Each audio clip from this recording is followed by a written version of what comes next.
Now,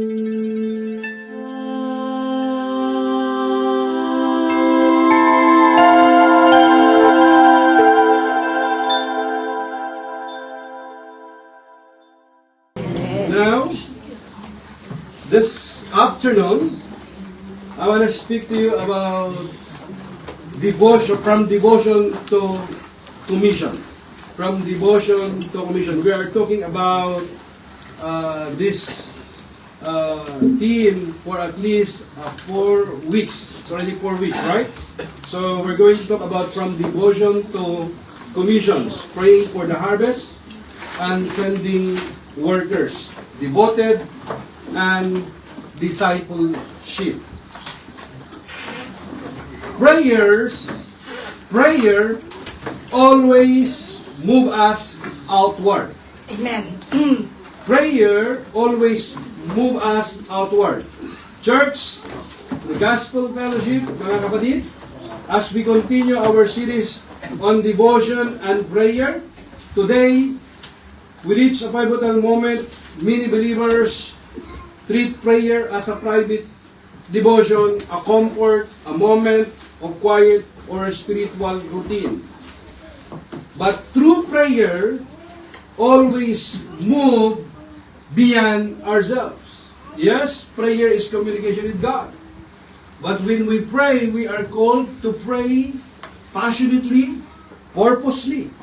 Prayer is meant to move us outward, toward people in need, toward God's mission, and towards the harvest of souls. Prayer is not only about receiving blessings. Amen. Let me repeat that. Prayer is not only about receiving blessings. It's about partnering with God in what He is already doing in the world. Think about Jesus. He could have focused on His own needs, comfort, or safety. But He didn't. His life, our Lord Jesus Christ, His life was mission-driven. Yes, His life is mission-driven. And His prayer life reflected that. When the disciples said, Lord, teach us how to pray.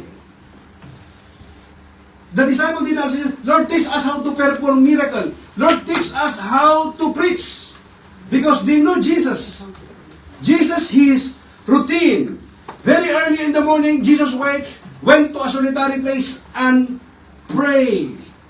Remember the time when they are about to cast out the demons of the little John? They cannot cast out demons. Peter is there, James is there, John is there, every disciple is there.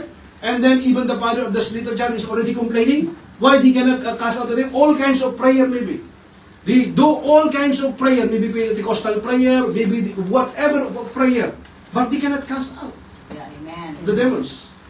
And then when Jesus came, it's just what? It doesn't take Him hours. Not even a minute.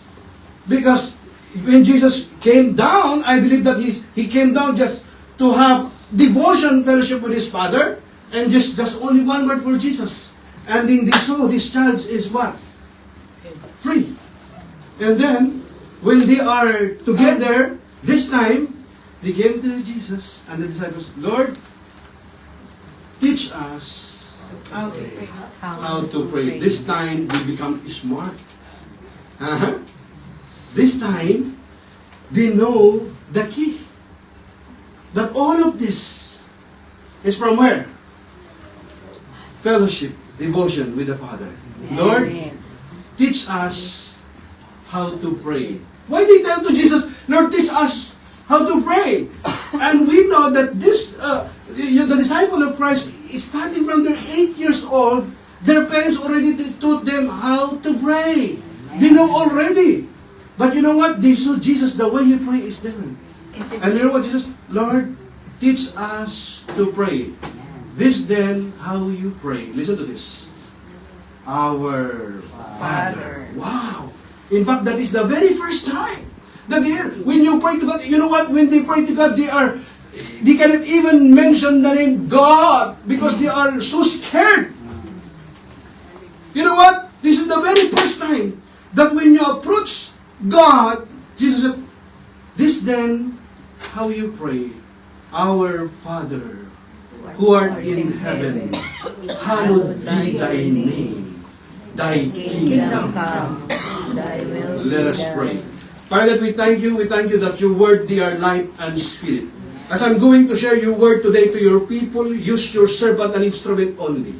Give me honest conviction, clear speech, so that I may preach your word with power and boldness without compromise, to bring glory and honor to your name alone. In Jesus' name, amen. Give the Lord a clap of praise. Hallelujah. Praise Lord, teach us how to pray. He began not with personal needs, but with mission. Everybody says mission. Yeah, he started with mission, right? He taught them to pray for the what? For the advancement of God's kingdom. Hallelujah. That's why in verse 6 to 9 to 10 said, Our Father in heaven, hallowed be thy name. Your kingdom come, your will be done on earth. Jesus teach us to pray with the right priorities. It was the right priorities. Right priorities. Sometimes we are just praying, but we have a lot of prayer in petition after petition. But Jesus told us to pray our right priorities. With the right priorities. Hallowed be thy name. That reminds us to honor God above all else. Yes, above all else. It is about reverence and recognition of His glory. Your kingdom come. Hallelujah. Directs our hearts to see God's purposes. Amen? Advancing in the world, prayer should be kingdom focused. Let me repeat that. Prayer should be kingdom focused, not what self-centered prayer. Amen. Amen? Not self-focused. Your will be done on earth. Mangyari ang kalooban mo, Panginoon, sa aming buhay. Your kingdom come, your will be done on earth. Sometimes we think that we are better than God. We know a lot of things. We are, sometimes, it become a little genie. We just like, our God is like our servant. Lord, do this, do this, do this. It seems that God is your servant. If He is your master, then it should be what? He is Lord over your life. Amen. Amen? Amen. So, prayer should be kingdom focused, not self-focused. Your will be done on earth. Shows that prayer aligns our actions and desires with God's plan. This verse encourages us to see prayer as active, outward, focused, and mission-oriented. Yes, mission-oriented. Through prayer, hear me, through prayer, expand our perspective from self to mission and position us to act. Hallelujah. Is my prayer only for myself or also for the harvest God is calling me to see? That is the question. Am I praying to be blessed or am I praying to be sent? Will my devotion today lead to God's commission in my life? We hear a lot about prayer. We read about devotion and discipleship, training after training, Alpha, Connection Group, Romans Road, 4 spiritual laws, evangelism, so many training. And that's all good. Right? That is good. Amen. Win, connect, train. But after that, we don't stop there. Win them to Christ, connect them to the body of Christ, connect them to the connection group. After connect them what? Train them. You train them what? In order for them to become a disciple of Christ. Why? Because you are going to send them. Send them what? To make disciples. Because only a disciple can make a disciple. Amen? Give the hand clap of praise. Here, point number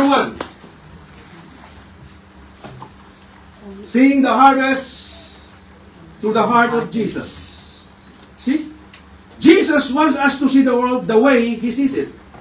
when you look at the multitudes, he saw souls in need of guidance, in need of hope, in need of salvation. You know what? Hear me. You know one of the powerful word, one of the most powerful word, and the most devastating word in all the world, in all word, you know what kind of word? The word hopeless. And so many people in this world are hopeless. That's why people are what? Seeking, people are what? Not only seeking for hope, but what? They are praying for a miracle. They are looking for hope.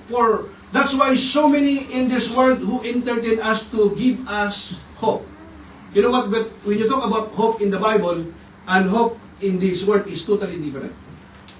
Hope in this world is just you're hoping that maybe something good happen. That's hope. But in the Bible, hope is what? Based on His love. That the one who promised is what? Faithful and true. And on that love, He will not disappoint us. That's why hope. The Bible says, faith is the substance of things hoped for, the evidence of things not seen. So our hope is what? Not just like wishing something. Hope is what? Based on His love, that the one who promised is faithful and true, and His children, He will not disappoint us. Amen? Hindi niya tayo bibigoyin. Amen. Hallelujah. Praise the Lord. Jesus wants us to see the world the way He sees it. When He look at the multitudes, He sees souls in need of guidance, hope, and salvation. He did not see inconvenience. He see what? Opportunity. Amen? So prayer opens our eyes to see people as God sees them. It transforms strangers into mission fields and crowds into soul-speeding shepherding. The Bible says in Luke chapter 10 verse 2, then He said to them, the harvest truly is great. The harvest truly is great, but the laborers are few. But the laborers are few. Therefore pray the Lord of the harvest to send out laborers into His harvest. Glory to God. That's why we don't have usher here. Every members and worker are usher. Amen. Amen. Amen. Hallelujah. Amen. Amen. All of you here, most of you are usher here. Not only for a specific usher, no. We have to be what? To get involved in the ministry. Amen. Amen? Amen. Praise God. Hallelujah. The harvest represents everyone ready to receive the gospel. Jesus highlights the tension. There is abundant opportunity here. There is abundant opportunity, but too few workers. The first action to address this is prayer. It is the key that moves God to raise laborers and open eyes to see the harvest. That's why, we don't cancel prayer meeting here. Glory to God. Even only two, the prayer meeting will what? Will continue. And if you cannot come, there is another group which is what? Through Zoom. So the people can come, they are here in prayer meeting. Who cannot come, you are what? In Zoom. So that we could be focused also. We are not also get disturbed through Zoom. Are you with me? Amen. So there is no such excuses. Yes. Amen. Amen? Amen. This teaches us that prayer is both proactive and strategic. It prepares hearts, aligns vision, and mobilizes actions. The Bible says in Matthew chapter 9, verse 36 to 38, but when He saw the multitudes, He was moved with what? Compassion. He was moved with what? Compassion. He was moved with compassion for them because they were weary and scattered like sheep having no shepherd. Think about it. A sheep having no shepherd. What will happen? If a sheep there's no shepherd, they will get lost. Amen? Mapapahamak sila. Amen. Then, He said to His disciples, ano sabi ni Jesus sa kanyang disciples? Then He said to His disciples, the harvest truly is plentiful. There are so many people, dito they know God, But they are inventing their own God in their mind. But they don't really know God who really is. Yun ang kaibahan. Amen? Sabi ni Jesus, then he said to his disciple, the harvest truly is plentiful, but the laborers are few. Therefore, anong gagawin mo? Before sin, pray, hallelujah, pray, the Lord of what? The harvest. The harvest to send out laborers into his harvest. Hallelujah. Amen? Give the Lord a clap of praise. So Jesus' compassion arises from spiritual observation. The people were lost, weary, and without guidance. Notice what without guidance, like a sheep without a shepherd. Kawawa, di ba ang kalagayan? Di ba? Amen? Now, seeing the needs leads to prayer, which then produces mission. This teaches that true spiritual vision requires both heart and action. Hallelujah. Amen. Amen? Magkasama yun, hindi hiwalay. Pray ka lang, pray, praise God. That's good. Pero nandun ka lang naman lagi. What will happen? How they can hear the gospel? You already been trained how to share the gospel. Praise God on that. Hallelujah. But you are not sharing the gospel. You have to share. No, they are, because God already called them, so they are already ready. Really? How do you know that? Say to your neighbor, you still don't know. You still don't know. Ayun. Amen?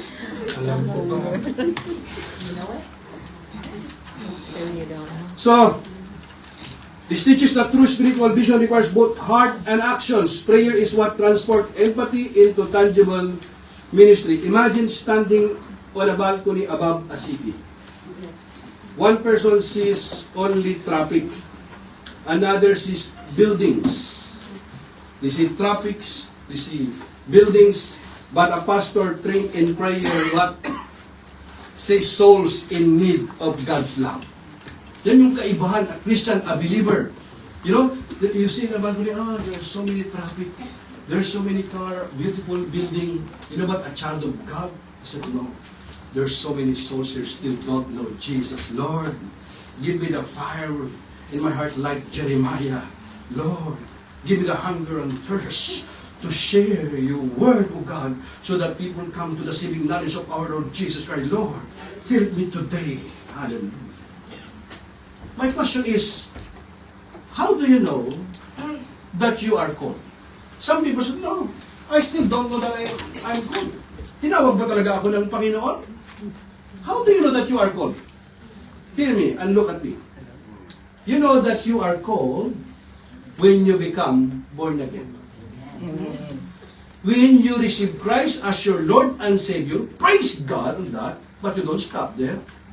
What about your family and friends? The people around you.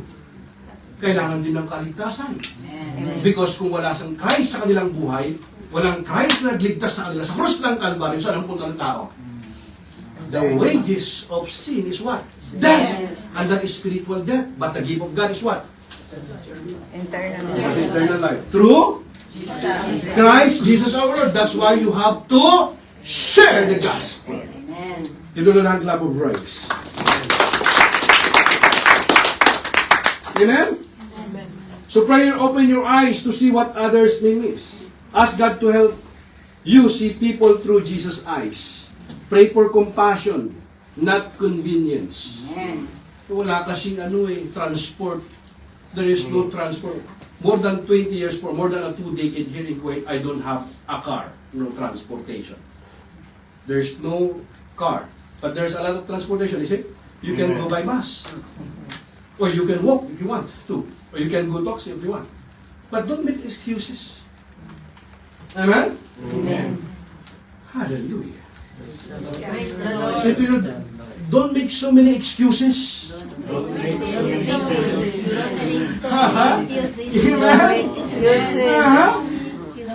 Pray for compassion, not convenience. Hindi kasi ako susundin, hindi ako makapunta ng church muna. Really? Even nobody pick you up. Thursday, you know what? Prepare yourself and pray, Lord. Tomorrow is going to be Friday, Lord. I'm excited, Lord, to hear your word, oh God. Even nobody pick me up. Lord, nobody will pick me. Nobody send me message. No, even nobody remind me, Lord, Lord, this is my time to you, Lord. Amen. Hallelujah. Amen? Lord. Kapag ganun ka, kapatid, nakikita ng Panginoon yung heart mo, that you are hunger sa Kanya, mga kapatid. Diba? Natutuwa ang Panginoon. Amen. Amen? Ito lang ang love of words. So praying for compassion, not convenience. Seek the harvest fields around you today, my brothers and sisters. Number 2. Prayer prepares the workers before it sends them. Yan, mahalaga yan. Isn't it? Amen. Sabi ni Jesus in Acts chapter 1 verse 4, sabi niya, do not leave Jerusalem, but wait for the promise. Wait muna. Don't be in a hurry, wait. Then, in Acts chapter 1 verse 8, but you shall receive power when the Holy Spirit comes upon you, and you shall be my witnesses in Jerusalem, in Samaria, Judea, and to the ends of the earth. Why He empower you? Because you are going to talk about Jesus. And without the Holy Spirit in your life, you go by your own sarili mong diskarte lang, in your own strength, what will happen? What about when persecution comes? You're not going to continue. Are you with me? Amen. Hallelujah. Pinatay niyo ako? Amen? That's why prayer prepares the workers before send them. Before stepping into mission, workers need preparation. Amen? Preparation. Prayer strengthens hearts, provides courage, and align our will with God. Amen. The Bible says in Luke chapter 10 verse 3, puspos na siya ng Espiritu Santo, sabi niya, go your way, behold, I send you out as what? Lambs among wolves. Oh, kita mo? Madali ito? Hindi. Do you think this is easy? No. No. Think about it. Go your way, behold, I send you out as lambs. Lambs, alam niyo kasi yan, ano yan? You remember Jesus? Saan siya nalibawa si Jesus, right? When Jesus was crucified, before He was crucified, He suffered gloriously without complaint, with trust, no matter how it looked, like a shepherd, kaputok man, hindi nagsalita. Why? Kasi yung nature ng tupa, napakaramo. And think about it, wolves. So it's not easy, isn't it? Amen. That's why narinig ko yung praise God, ganda ng message, glory to God. Share ko nga itong kasama ko sa bahay. I'm gonna share this to my co-worker, my flatmate. You know what? You have to repent. Because if you are not going to repent, you're going to hell for sure. Are you ready to share the gospel, to hear the gospel? Amen. Tapos sabihin, what are you talking about? I heard that already. That's good. To be bold enough, but what you going to do? Start where? Kneel down in prayer. Lord, fill me today, Lord. Give me wisdom, Lord.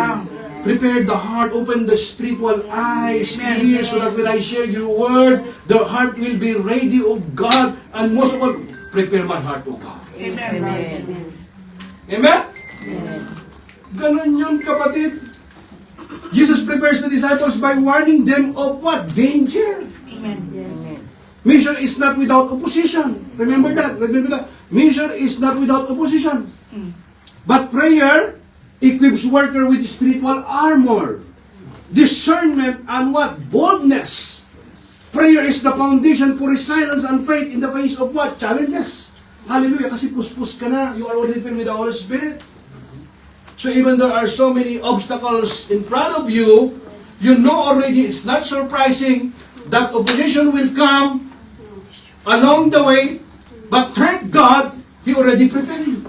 Amen. Lord, even the people that I'm going to hear, Lord, they are not going, Lord, even they are not going to accept, even Lord, they will persecute me, Lord. I will continue, I will not quit, Lord, because I know, Lord, you are a good God. Amen. It's not about me, Lord, it's the work of the Holy Spirit. So, Lord, I'm gonna follow you anyway. Amen. Ito na ang clap of praise. Amen? Amen. The Bible in Isaiah chapter 6 verse 8 says, also, I heard the voice of the Lord saying, whom shall I send? And who will go for us? Then I said, hallelujah. And then I said, here I am, send me. So nice, this prayer. We used to sing this song. But the question is, are we really doing this?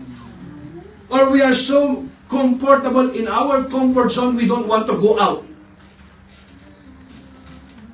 Do you know why? That's why what we do in your connection group for a long time, you're there for 2-3 years, kayo-kayo, tayo-tayo. Pag may nadagdag, parang hindi welcome.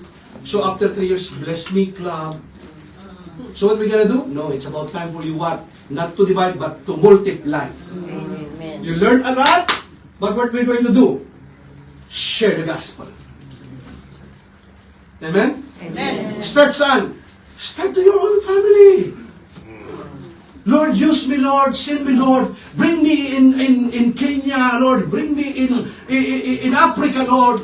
Before you ask in Africa, start to your own family. And then you are so bored, you know, really bored. Lord, bring me in Afghanistan. Bring me in... Really? Pisa mo muna sa bahay mo. Tawag ka kagad ng ano eh. Amen? Puspos tayo ng Espiritu ng Diyos.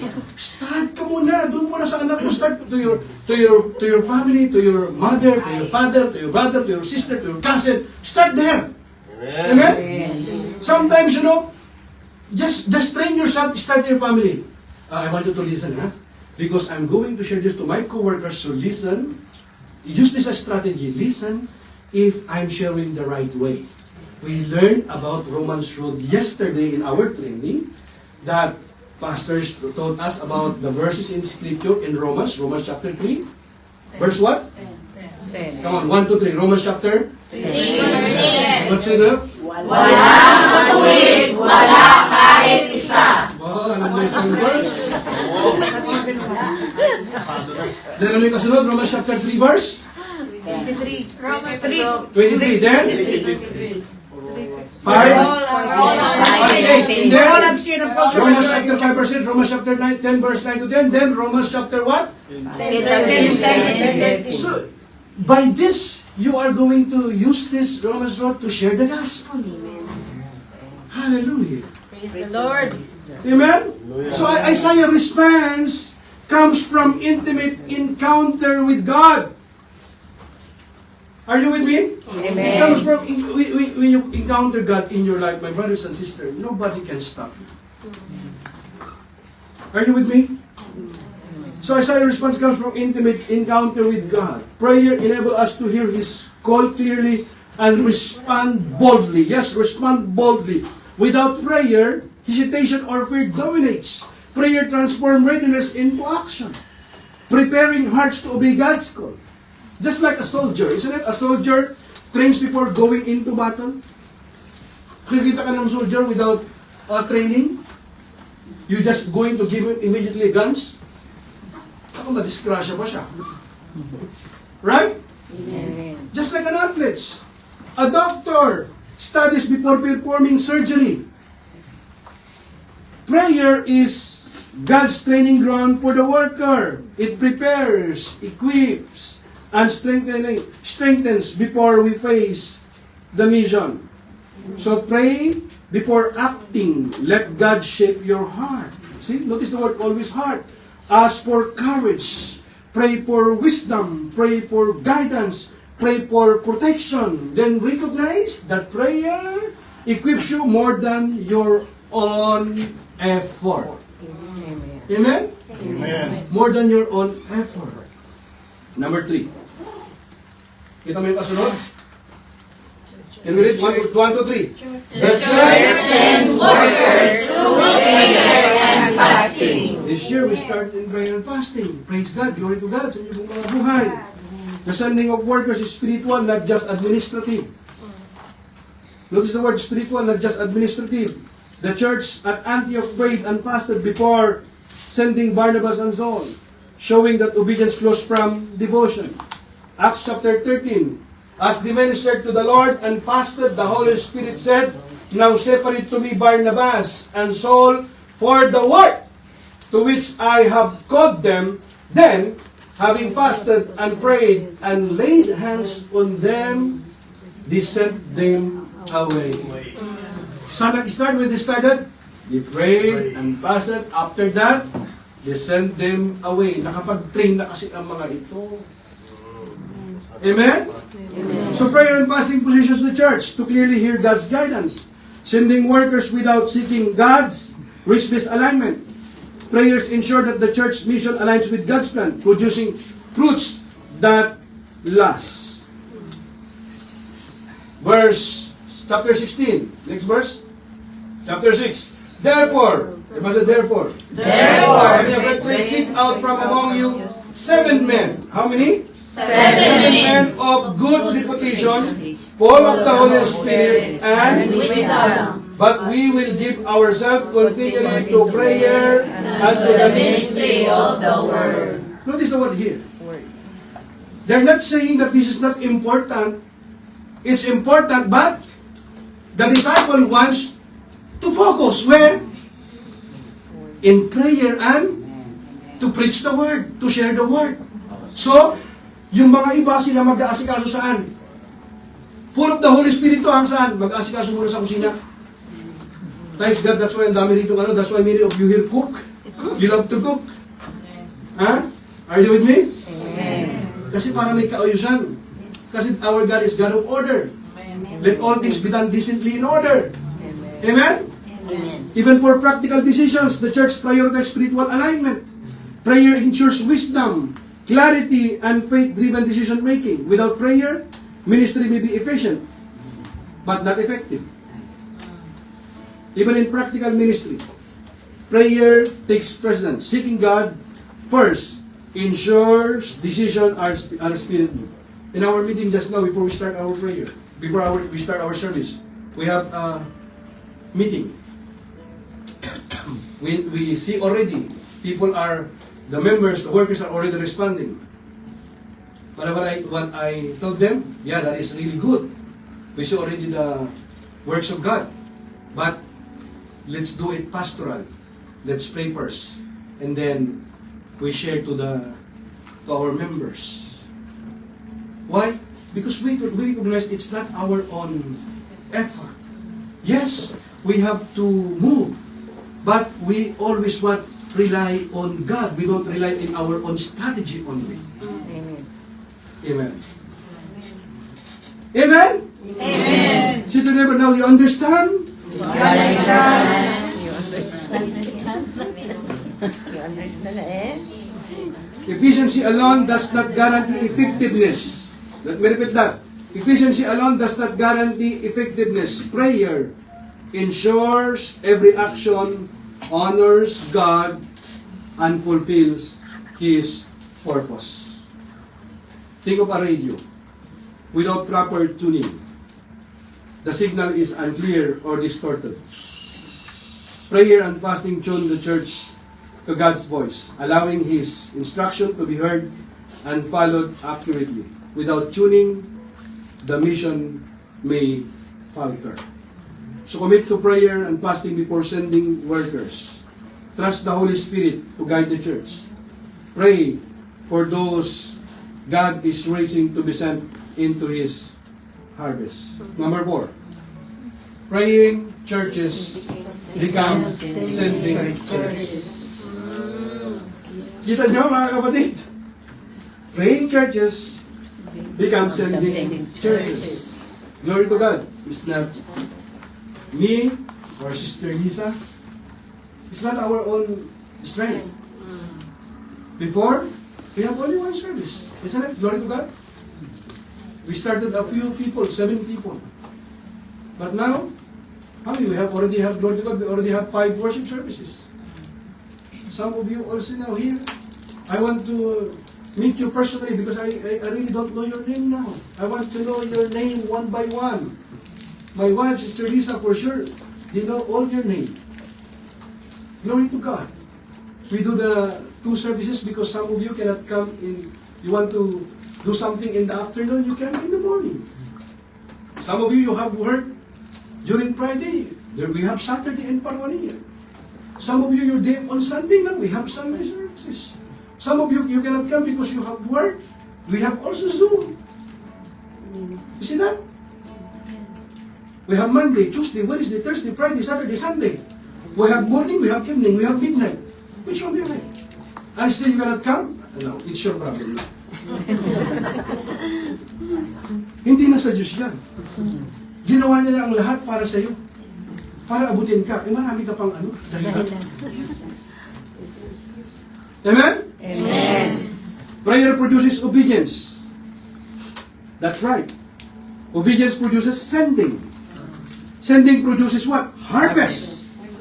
A church that prays releases workers for kingdom impact.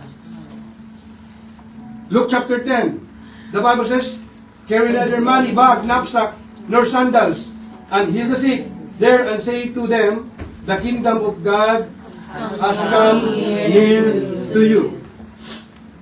You know what? If you study the context of this, when Jesus sent them without food, without knapsack, without bags, without tonic, without,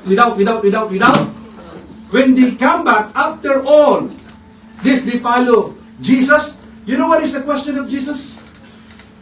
Please, disciple, when I sent you without food, without tonic, without money, without sandal, you know what is the question of Jesus? Did you lack anything?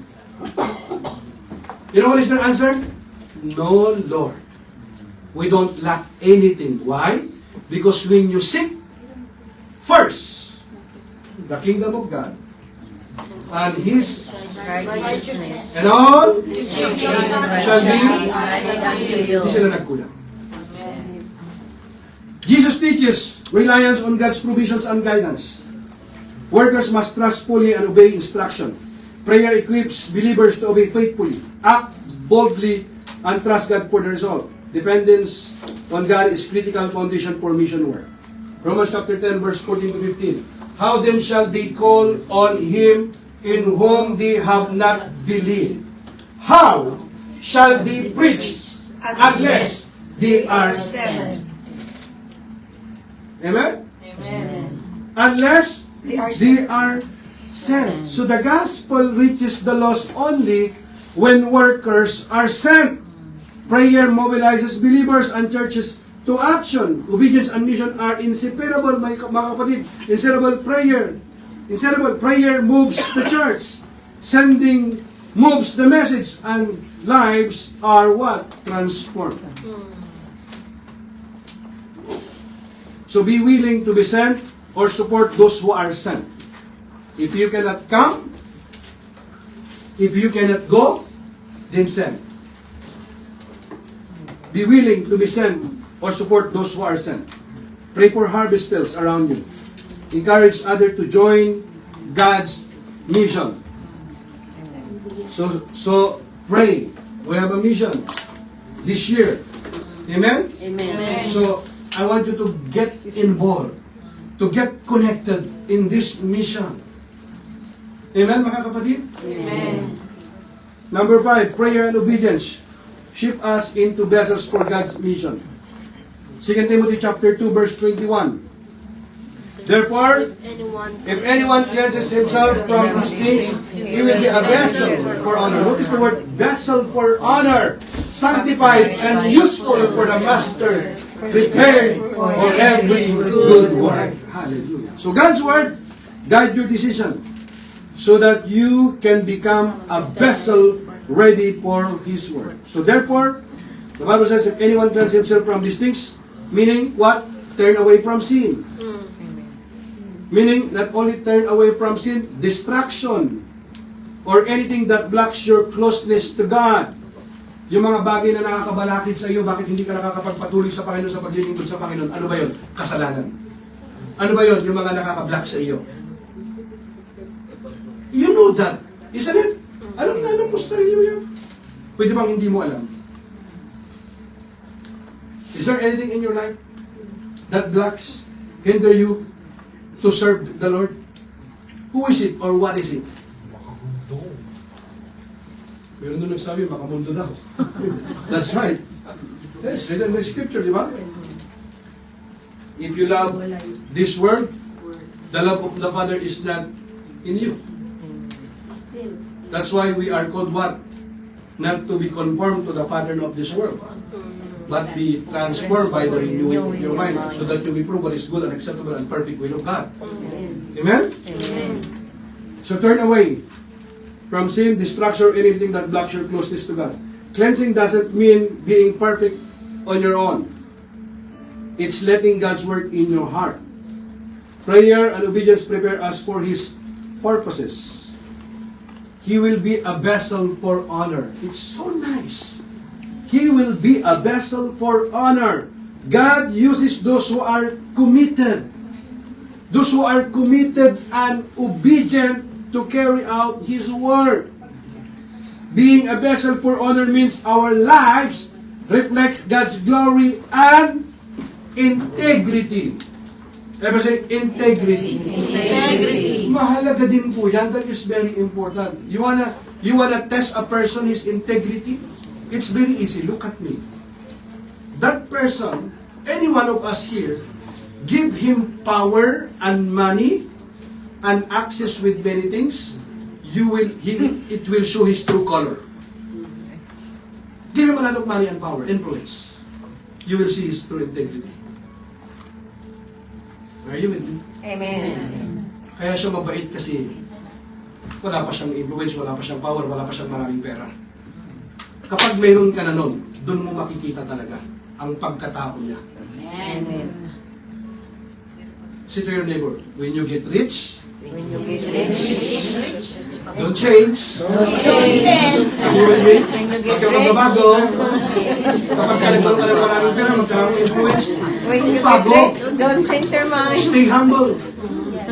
Give God the glory. Amen? Amen. Amen. Praise the Lord. Sanctified and useful for the master. Sanctification is a process through prayer and obedience. God sets us apart for His service. A useful vessel is one that can trust to accomplish His mission in the world. Prepared for every good work.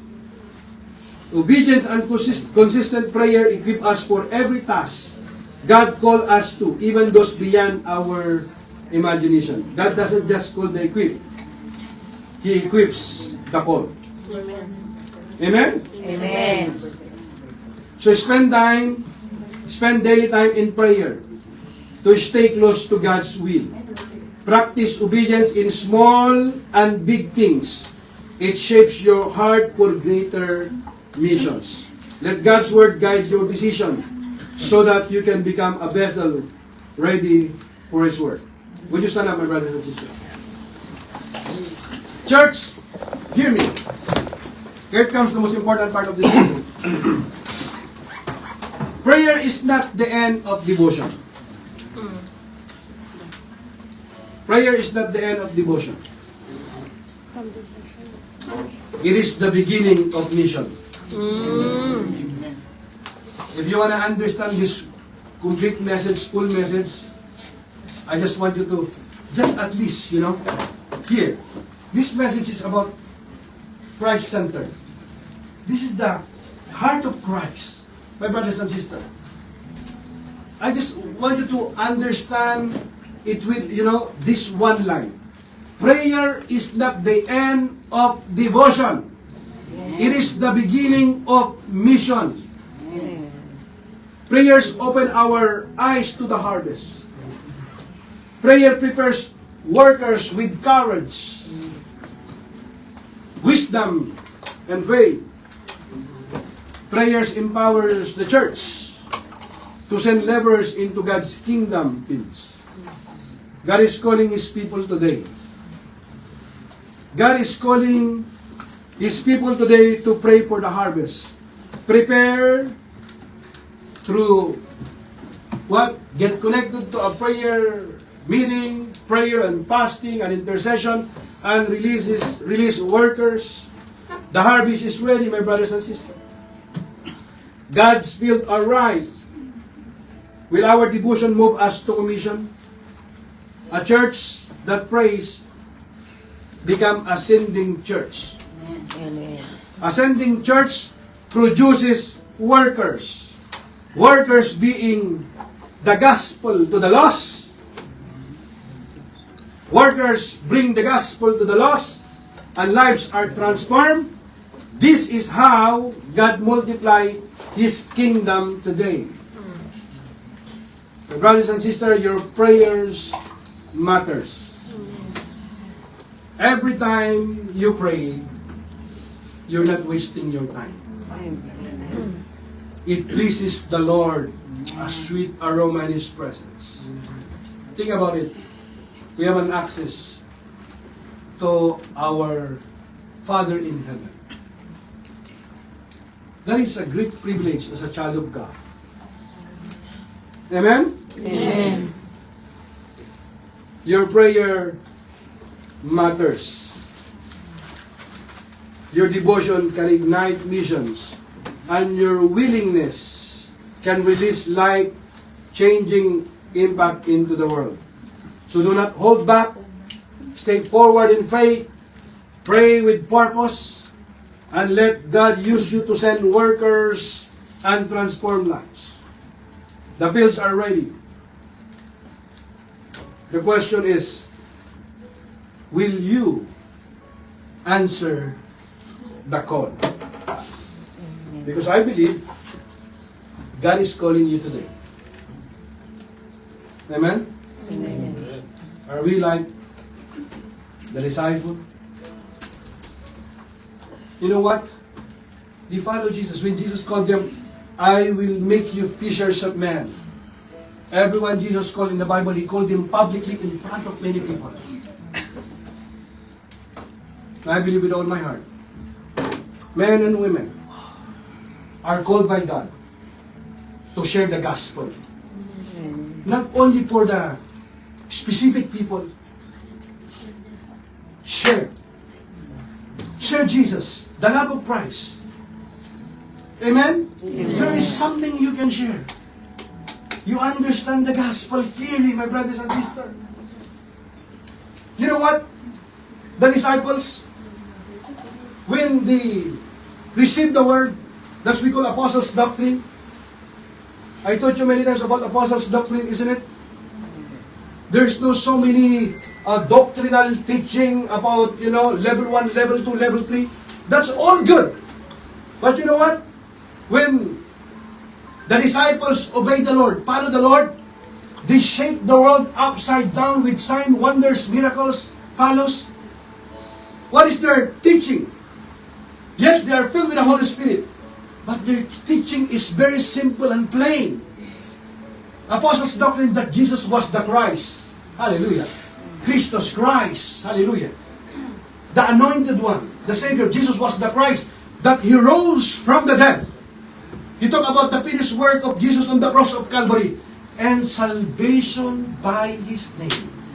Jesus was the Christ, He rose from the dead, and salvation by His name. In Christ alone. Lord. Are you ready, church? Amen. Are you ready? If you are ready, my brothers and sisters, I don't want to miss this opportunity. Even those of you who are watching, still you don't, maybe you know Christ, you hear the gospel many times, but you don't really totally, completely grasp about this gospel. But today you hear it clearly. I want you to know that it's not too late. Jesus is calling you. Jesus is calling you. Come to Jesus today and surrender your life to Christ.